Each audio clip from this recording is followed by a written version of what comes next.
Right now, it is the year 1170 BC. You are standing at the entrance of a tomb that will never be finished. The chisels are on the floor. The paint is drying on the walls. The workers are gone. They didn't die. They didn't run. They quit. And in doing so, they started something that every worker on Earth has been doing ever since.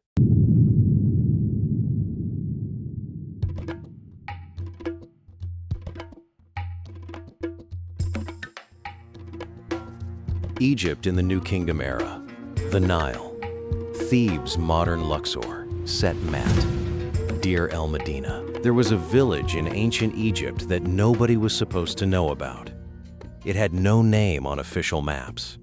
Outsiders couldn't enter without permission. The people who lived there were not allowed to leave. It was called Set Maat, the place of truth. And the reason for all this secrecy was very simple. The people who lived there knew where the pharaohs were buried.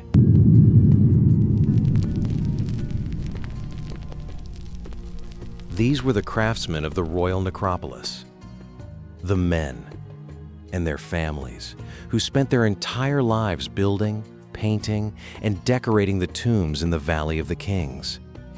Not slaves, not prisoners, the most skilled workers in Egypt, stonemasons, painters, sculptors, scribes. They earned 3 times the salary of an average agricultural worker. They had legal rights, health care, access to a local court system. They could sue their employers. Their wives could own property and initiate divorce. By the standards of 1170 BC, they were living extraordinarily well, which is exactly why what happened next was so significant. Ancient Egypt had no money, no coins, no bills, no banks. What they had was grain. Your salary was measured in sacks of wheat and barley. Your rent, your taxes, your medical care, your children's school fees, all paid in grain. For the workers of Deir el-Medina, the system was simple. Every month, the state delivered their rations directly to the village. Grain, fish, vegetables, oil, natron for cleaning. Everything they needed. In exchange, they built the most elaborate tombs in human history. It was a contract, an ancient, unwritten social contract. You build for the Pharaoh. The Pharaoh feeds you.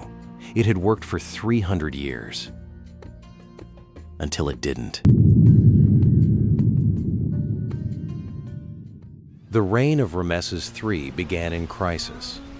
From the north came a wave of people the Egyptians called simply the Sea Peoples. A massive, poorly understood confederation of raiders and migrants who had already destroyed the Hittite Empire, collapsed the palace at Mycenae, and were now heading for Egypt. Ramesses III stopped them. It was one of the great military victories in Egyptian history. But it cost everything. The treasury was strained. The harvest was failing. Climate shifts across the entire Mediterranean were causing crop failures that historians now call one of the first global food crises. The state granaries that fed the workers at Deir el-Medina were running short. And then the officials responsible for delivering the rations began to use the shortage for personal gain. Skimming. Delaying. Redirecting state grain to their own households. In the 29th year of Ramesses III's reign, the workers of Set Maat had not received their rations for 18 days.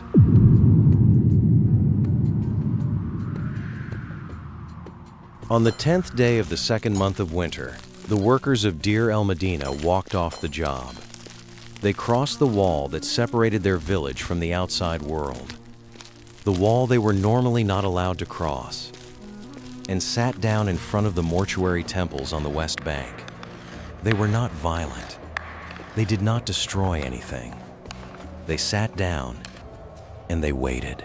This is called a sit-down strike, and this is the first time in human history that it was ever recorded. The scribes, the overseers, the local officials, all came out to meet them. They urged the workers to return to the tombs. The workers refused. And they said something that was recorded on a papyrus scroll that survives to this day in a museum in Turin, Italy. They said, "We are hungry and thirsty. There is no clothing, no fat, no fish, no vegetables. Write to the Pharaoh, our perfect lord. Write to the vizier, our superior.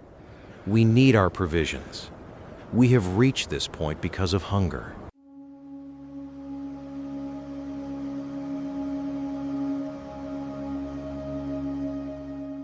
The officials tried to calm them.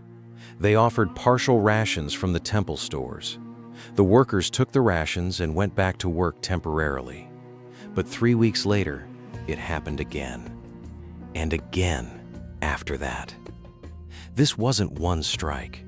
It was a cycle of stoppages that continued for years because the underlying problem, the failure of the state payment system, was never fully resolved. The workers had discovered something that would take the rest of humanity 3,000 years to formalize into law. If you do work that cannot be done without you, you have power. I want to tell you about a specific man. His name was a chief artisan at Deir el-Medina, the man responsible for overseeing the construction teams, the man who went to work every morning with a set of bronze tools that were later found, still wrapped in linen, in his untouched tomb. Ka lived about 100 years before the strikes. But the world the strikers lived in was his world, his village, his system, his contract with the state. In 1906, an Italian archaeologist named Ernesto Schiaparella found Ka's tomb completely intact. The furniture was still there. The food offerings were still there. His wife Merit's makeup was still in its original box. His folding wooden bed, his linen sheets, a box of tools, each one engraved with his name. Ka, the man who spent his life building rooms for the dead, got a room of his own. And his things survived 3,000 years while the pharaoh's treasures were mostly stolen centuries ago. The strikers who came after him were his colleagues' grandchildren. They had grown up in the same houses, worked the same shifts, eaten from the same grain stores. When those stores went empty, they did not accept it as the will of the gods. They demanded what they were owed. Here is what I want you to think about as you watch this. The workers at Deir el-Medina had no word for strike, no theory of labor rights, no union, no manifesto. They had hunger, and they had the knowledge that the pharaoh's tomb could not be built without them. That was enough. The papyrus that records their words, the one sitting in Turin right now, behind glass, in a museum, was written by a scribe named el-Medina who was recording a dispute, not a historic moment. He had no idea he was writing the first chapter of a 3,000-year story. Nobody who makes history knows they're making history. They're just trying to eat. The strikes at Deir el-Medina were never recorded in the official history of Ramesses III. The court scribes didn't write about it. The temple walls didn't mention it. Only el-Medina's papyrus survived, hidden in the rubble for 3,000 years, until the archaeologists came. The workers got their rations. Eventually, not always on time, not always in full, but enough to keep building. The tomb they were working on was completed. The pharaoh was buried. The village continued for another 100 years, and then it was abandoned. As the new kingdom crumbled, as Egypt's power faded, as the world changed, and the sands covered everything. But not before the workers wrote down that they were hungry, and that they refused to work until someone listened. If this video made you see someone from the past differently, that's what we're here for. Next week, we're going to ancient Mesopotamia, specifically to the city of around 2000 BC, and to a woman named Puabi, a queen whose grave contains 74 people who died with her, and whose jewelry still survives in the British Museum. Subscribe so you don't miss it. And if you want to go deeper, the Turin Papyrus, the source documents, the behind-the-scenes 3D renders. The link to Patreon is below. I'm your narrator. This has been Echoes of Civilization.